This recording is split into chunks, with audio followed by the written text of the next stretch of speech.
पैदा होने के बाद से ही लड़कियों को कहा जाता है कि वह पराया धन है, पराई अमानत है, उन्हें पराए घर जाना है जो उनका असली घर है।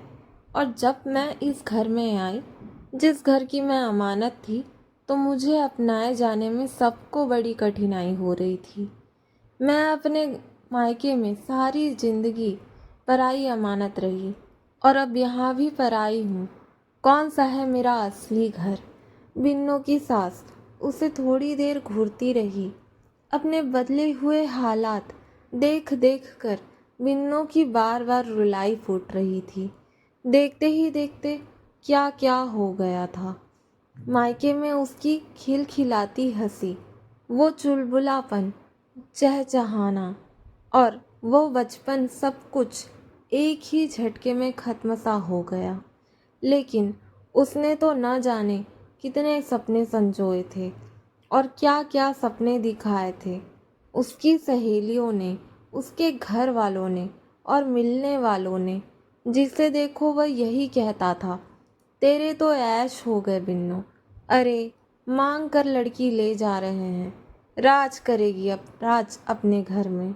नानी की ये आवाज़ उसके कानों में अभी तक गूंज रही थी।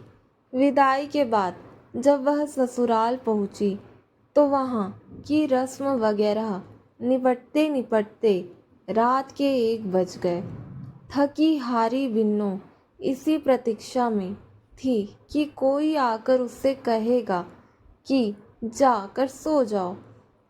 थोड़ी देर बाद उसकी सास आई और बोली, जा सो जा बिन्नो, रात बहुत हो गई है। बिन्नो को तो जैसे मनचाही मुराद मिल गई, पर अपनी सास की आगे की बात सुनकर उसे लगा कि उसका यह सुख तो क्षणिक ही था और फिर सवेरे तुझे उठना भी हो सकता है। देख, संजू के बाबा दादी को सुबह 4 बजे उठने की आदत है। उन्हें उठते ही चाय चाहिए होता है। वो लोग तेरे हाथ की चाय पीने की जिद कर रहे हैं। अपने कमरे में आई तो संजू गहरी नींद में सो चुका था। बिन्नो बिना कोई आहट किए उसके बगल में लेट गई। दिन भर सिर झुकाए बैठे रहने की वजह से उसकी गर्दन दुख रही थी। लेटते ही पलकें झपकने लगी। उठ बिन्नो, 9 बज गए, कब तक सोती रहेगी? 2 बार चाय रख कर गई, दोनों बार ठंडी हो गई। दीदी ने उसे झिंझोड़ दिया था। अरे, सोने दे ना बेचारी को, आज कौन सा कॉलेज जाना है? पापा की प्यार भरी आवाज़ आई, जिसने एक मीठी लोरी का काम किया और बिन्नो चादर मुंह तक ओढ़कर और गहरी नींद में सो गई। उसने दीदी की बात पर कोई ध्यान न दिया। सो ले लाडो, जब ससुराल में सास की झिड़की पड़ेगी तो अकल ठिकाने आ जाएगी। दीदी मुस्कुराती हुई चली गई। मायके में थी तो वहाँ कोई भी उसे 8-9 बजे से पहले नहीं उठाता था। घर में सबसे छोटी होने के कारण कोई काम भी नहीं करना पड़ता था। यहाँ तो चाय भी उसे ही बनानी पड़ेगी, वह भी सुबह 3 बजे उठकर। घर में इतने नौकर चाकर हैं, फिर भी उसे ही कहा गया। अतीत की बातों को याद करते करते न जाने कब सो गई वह। आंसू ढुलक कर उसके गालों पर आ गए और सूख कर अपना निशान छोड़ गए। दरवाजे पर जोर की दस्तक से उसकी आँख खुल गई। ठीक 3 बजे थे। दरवाज़ा खोला तो सामने सास खड़ी थी। बिना कुछ बोले वह चली गई। कितना कठोर लग रहा था उनका चेहरा। उसे माँ याद आ गई। उसका रोना फूट पड़ा। दिन भर में यही तो एक समय था जब उसे रोने को मिल सकता था। सारे दिन तो उसको देखने वालों का तांता लगा रहता था। जी हल्का होने पर उसने वॉश बेसिन में जाकर अपना मुंह धोया। पानी के साथ आंसू भी बह गए। ससुराल में उसका एक और दिन शुरू होने जा रहा था। पिछले 4 दिनों में बिन्नों का बुरा हाल हो गया था। सिर झुकाए बैठे बैठे चारों तरफ तमाम औरतों का जमघट अपनी कचर पचर लगाए रहता था। सवेरे से ही उसे नहा धोकर तैयार हो जाना था। बैठक में जमीन पर दरी और उस पर गद्दे और तकिए बिछा दिए गए थे। सारी बिरादरी और मोहल्ले की औरतें उसके चारों ओर बैठा दी जाती। सब की सब उसे ऐसे देखती परखती थी मानो बायोलॉजी के क्लास में इकलौते कटे हुए मेंढक को देखने पूरी क्लास जुटी हो।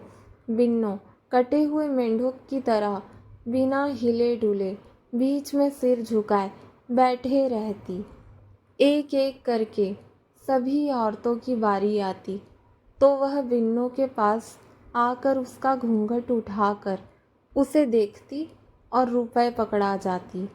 बिन्नो रुपए लेकर उनके पैर छूती और रुपए बगल में बैठी अपनी ननद मंजू को पकड़ा देती। एक दिन दोपहर में सारे मेहमानों के जाने के बाद मंजू बोली, चलो भाभी, कमरे में चल के ज़रा आराम कर लो। कमरे में आए 5 मिनट भी नहीं हुए होंगे कि नीचे से किसी महिला की बड़ी ज़ोर ज़ोर की आवाज़ें आने लगी। अरे बहन जी, माफ़ करना, आने में थोड़ी सी देर हो गई, पर क्या हम इतने गैर हो गए कि हमारा 2 मिनट इंतज़ार भी नहीं किया गया। बहू को बिना हमारे देखे ही छुपा दिया। कोई खोट वाली लड़की तो नहीं ले आई। अच्छा खासा हंगामा खड़ा हो गया। अब तुरंत उसकी सास ने ताकीद कर दी कि बिना उसकी इजाज़त के बहू अपने कमरे में नहीं जाएगी। अच्छा नहीं लगता कि उसे देखने वालों को बेवजह इंतज़ार करना पड़े। मायके में इतनी लाडली थी सबकी कि उसके कहीं भी आने जाने पर किसी की भी रोक टोक नहीं थी। मस्त तितली की तरह उड़ती फिरती थी वह सब जगह जाने, और यहाँ अपने कमरे में जाने के लिए भी सास की आज्ञा की आवश्यकता है। तितली के पर कटने पर उसे कैसी तकलीफ होती होगी अब पता चला बिन्नो को। पड़ोस की चक्की ताई अगले दिन आई थी। 5-6 औरतों के बाद उनका नंबर आया। जैसे ही उन्होंने बिन्नो का घूंघट हटाया, अपनी काय काय वाली आवाज़ में बिन्नो की सास को उमेटना शुरू कर दिया। अरे वाह, हमको तो पता ही न था कि मुंह दिखाई में मुंह के अलावा भी कुछ देखना है। यहाँ तो सब कुछ उड़ेले बैठी है। हम बुढ़िया को ही बुलाना था तो इतने खुले गले का ब्लाउज़ पहनने की क्या ज़रूरत थी। फिर बुआ सास की ओर मुंह करके बोली, इसे ज़रा कंट्रोल में रखना, यह तुम सबको उंगली पर ना नचा दे। बिन्नो उनसे रूंधे गले से कहा, माँ एक बात पूछूं? पूछ। पैदा होने के बाद से ही लड़कियों को कहा जाता है कि वह पराया धन है, पराई अमानत है, उन्हें पराए घर जाना है जो उनका असली घर है। और जब मैं इस घर में आई, जिस घर की मैं अमानत थी, तो मुझे अपनाए जाने में सबको बड़ी कठिनाई हो रही है। मैं अपने मायके में सारी ज़िंदगी पराई अमानत रही और अब यहाँ भी पराई हूँ। कौन सा है मेरा असली घर? बिन्नो की सास उसे थोड़ी देर घूरती रही, कुछ ना बोली।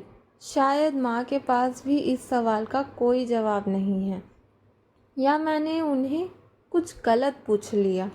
बिन्नो ने घबरा कर सोचा। बिन्नो की सास बिना कुछ बोले उसकी अलमारी से कपड़े निकालने लगी।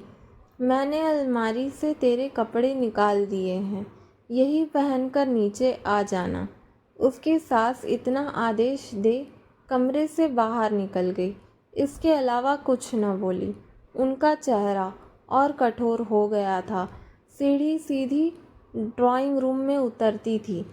बिन्नो ने जैसे ही सीढ़ी पर कदम रखा, सारे मेहमानों की सास ऊपर की ऊपर ही रह गई। बिन्नो सफ़ेद जींस और काली टी शर्ट पहने हुए नीचे उतर रही थी। खुले बालों में वह एकदम बच्ची लग रही थी। सबसे पहले बुआ जी ही दहाड़ी, अरे भाभी, देखो तो अपनी लाडो को। इससे पहले कि बुआ जी अपना वाक्य पूरा कर पाती, बिन्नों की सास की आवाज़ गूंजी। यह कपड़े मैंने ही उसे निकाल कर दिए हैं। देखो तो कितनी प्यारी लग रही है। बुआ जी कहाँ मानने वाली थी, पूरा गुबार निकालने पर उतारू थी। ये क्या गजब कर रही हो भाभी, इतने मेहमानों के सामने कुछ तो ख्याल कर लिया होता। कर लिया बहुत ख्याल। जिसने जैसा कहा मैं उससे वैसा ही कराती रही। उसका आना जाना, हंसना बोलना, पहनना ओढ़ना, सब पर अंकुश लगा दिया था आप लोगों ने। जैसा आप सबने आदेश किया उस बेचारी ने माना, बिना चूक किए। 4 दिन में आप लोगों का ख्याल करके मन महसूस कर रही, पलट कर कुछ भी नहीं कहा। आप लोगों ने बहू बनाकर रखा उसे, पर मैं बेटी लाई थी घर में, बहू नहीं। अगर आप सबको बहू के अरमान अभी भी बाकी हैं तो मैं अभी जिंदा हूँ। आप लोग अपने अरमान मुझ पर निकाल सकते हैं या अपने अपने घर में अपनी बहुओं पर निकाल लें। मैं हूँ आपकी बहू, यह नहीं, यह मेरी बहू है और इस पर मैं अपने अरमान निकालूंगी। जैसे चाहूँगी वैसे रखूँगी। और मैं सबके सामने ऐलान करती हूँ कि यह मंजू की जगह आई है और मंजू की तरह ही रहेगी, बहू की तरह नहीं। बिन्नो इस घर की अमानत थी और अब अपने घर में आई है। पूरी बात एक सांस में कह गई थी। सब सहम गए थे। किसी के मुंह से कोई भी बोल नहीं फूट रहे थे और बिन्नो की खुशी का तो कोई पारावार ही नहीं था। वह समझ गई थी कि 4 दिनों से सासू माँ की कठोरता मेहमानों के व्यवहार के लिए थी, उसके लिए नहीं। वह दौड़कर उनसे गले लग गई।